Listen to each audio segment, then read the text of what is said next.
My name is Kaylee Africa, this is Heavy Chef, and today we're talking to Ntsako from a company called JONGA, which means to look. Ntsako and his co-founder have created a company that is playing in the inclusive security solutions arena. And today we're here to find out more about what JONGA's grand vision actually is.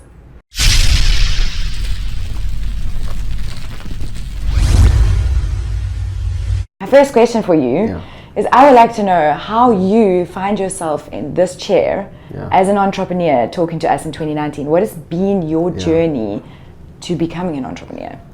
That's a very difficult question to start off with, but I think it was always coming. It was always coming, just a matter of time, of when.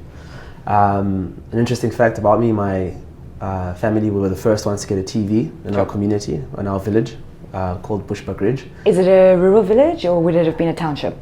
It would be like a pseudo, like a cross between the two. It's I can't really explain it, but so we were the first ones to get a TV, like I said, and a telegame station as well. Cool. So I guess that sparked a curiosity for technology. I always knew that at some stage I wanted to build solutions or become like an inventor of sorts.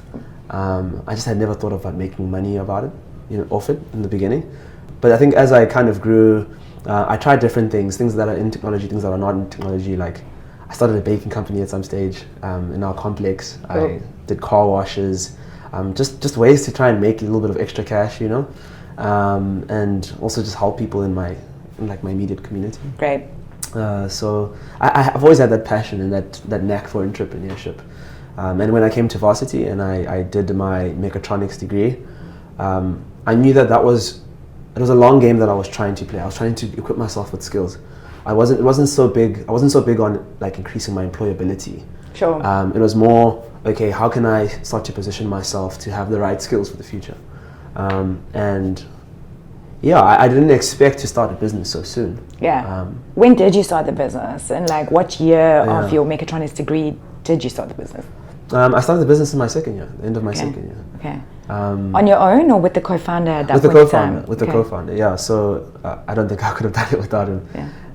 So he did finance at the time, and we both served on the house committee of our RES at UCT. Yeah. So I was the head student and he was my secretary general. Okay. So we got to really have a good working relationship, and I got to see how he works and how he just complimented me. Sure. And all the things that I sucked at, he was really great. Sure. And then the things that he sucked at, I was really great. So it was a good combination. Sure. We started it in second year. We were very naive. Yeah. We had this big problem that we wanted to solve. And we were not too sure the kind of effort it would take to overcome the challenge. Sure. And I think that was actually the biggest benefit, just to our benefit. 100%. When you start as an entrepreneur young, it's like that blind idealism that carries you forward. Exactly. Now, at what point, so you started in your second year of mechatronics at UCT. Mechatronics is already extremely busy. So now you're doing this business as well as mechatronics. At what point did you guys attain investment, and how did you go about like that initial meet and greet with the investors? Yeah, that's a good question. I mean, our story is non-conventional. I won't lie. I think it's so hard to get access to capital at an early stage. But our story is very interesting. So Ndando, my partner, he was in a strategic thinking class in his final year. And the lecturer of his class was a guy who goes by the name of Dale Williams. Sure. And my partner is one of those guys who he wants to know who's teaching him. Like, he wants to know, who are you actually, right? It's a good trait. It's a good trait. I've never researched my lecturers. No. And they're probably all amazing people in the industry at some stage in their lives. So he did that with his lecturer. And it turned out Dale was this amazing businessman who had passion for technology. He was such an interesting person. Yeah. And Ndando was just like, dude, I'm going to reach out to my lecturer. I want to tell him about JONGA and hear what he has to say. So it wasn't an investment introduction. It was like we wanted just somebody who would give us advice from time to time. Sure. And I think for him that went a long way, because we didn't see him for the money that he could bring. We saw him as just a person. Great. A really smart person who could potentially help us. So Dale was so warm. He just invited him over to his place. Yeah. He asked him for a small business proposal, a profile. It's amazing. Which when Ndando arrived at his house, he had it printed out, and it was just it was really nice, introduction. Yeah. Long story short, Dale was our advisor for about a good 3-4 months. We always told him random stuff about the business challenges we were going through, and I think through that process he kind of fell in love with us. Awesome. At the time we didn't actually have a working prototype. I think we just had a really big vision, and we're very lucky that we're able to articulate it well. Sure. And tell that story very convincingly. Sure. And he could kind of see that, okay, these guys, they may not have everything that I guess an entrepreneur requires. They don't have the experience, all that stuff, but they seem like they're in it for the long game. Like sure. they're serious about the problem. Sure. They're smart kids. They complement each other, and I think he just took a bet on us. Great. So I think that was our experience, about trying to win them over as a human before dollar signs and stuff. Investor, yeah. And interesting enough, we didn't actually bring up the conversation about investment. He did. He was just at some stage. He's like, okay, well, what do you guys need for the next step? And I think that was key. And look, he opened up his networks to our sure. subsequent investors, sure. Which is 2 other angel investors. Sure. So yeah, I think the advice there is just don't look at investors for the money. Sure.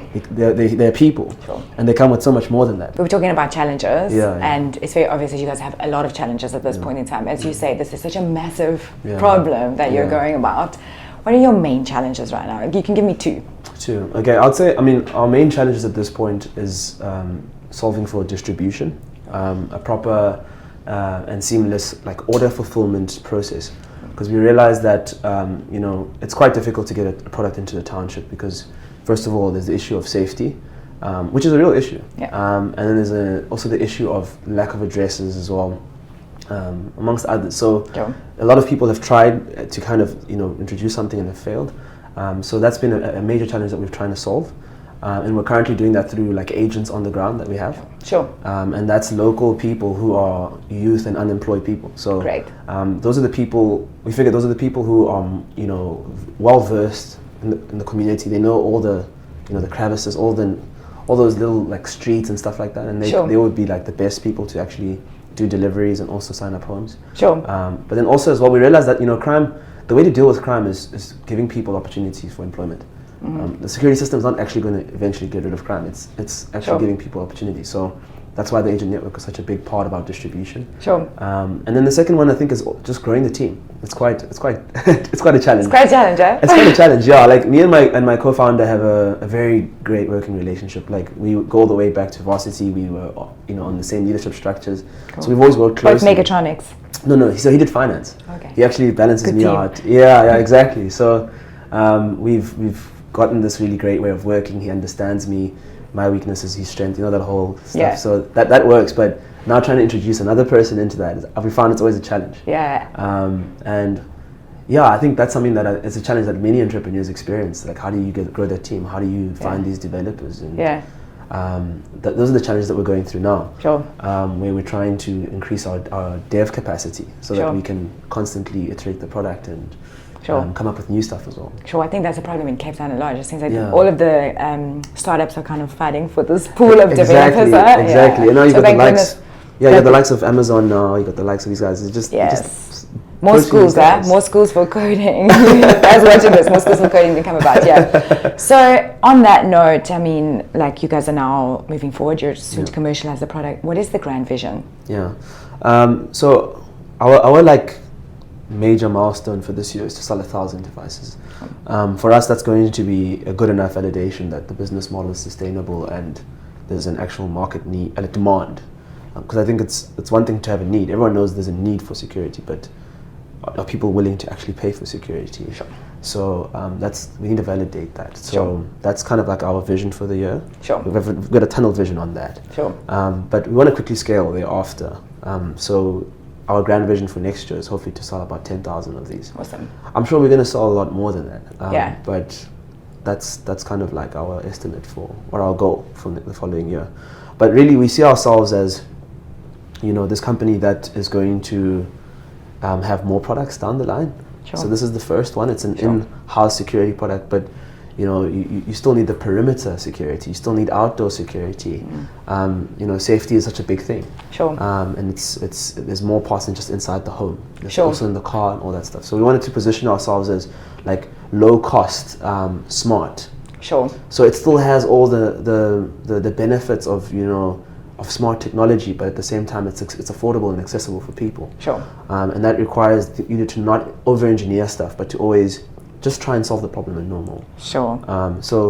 yeah, we see ourselves as a technology business that's going to continue to roll out products around community safety and security. Brilliant. Thank you so much for your time today. We wish Thank you you. all of the best, and we hope that we see you in a chair in one of these rooms in the near future. So all the best. Yeah, thank you so much. Ntsako. Thank you. And that, folks, is Ntsako from JONGA. You have just heard all about their grand vision, so please go on over and show them some love on their social channels as well as Heavy Chef social channels. And if you would like to find out about upcoming events and masterclasses, then go and check out www.heavychef.com. And that's me, Kaylee Africa, signing out of the Heavy Chef interview chair for today.